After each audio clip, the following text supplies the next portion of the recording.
Hi fáistí agus hi mommy agus daddy. Bhí na páistí ag éisteach le scéal dar bhanam ban na blátaí inniu le haid leitheoireacht agus ag éisteach done scale. Okay, so just as a follow-on exercise from that, tá gá ceisna agam.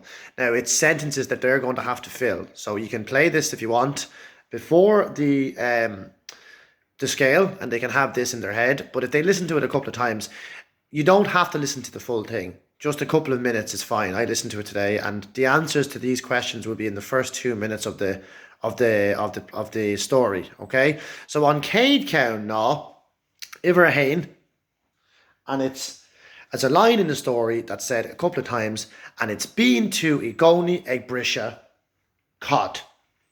So what word is missing there? So it's been to Igoni ag Brisha Rodagan. So see if the child can listen to whatever word is being said. If it's not exact, it doesn't matter.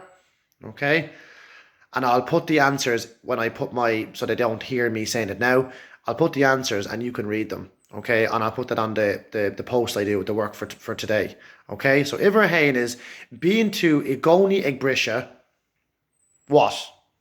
Okay. And Iver Ado, it's imiglat agus ná te something. So Iver Hain is, now they have to be listening very carefully to the story. If the pronunciation is not absolutely perfect, I don't mind, but it's just that they're actively listening to it. So the first one is being to Igoni ag Brisha something, and Iver Ado ná imiglat agus ná te something. So they have to be listening very carefully. And these two sentences are said a couple of times in it. So I'm going to leave it there, okay? And I'll put the answers to those two questions, Iver Hain agus Iver Ado, on the Class Dojo post when I put up the work for today. All right, Gurmila.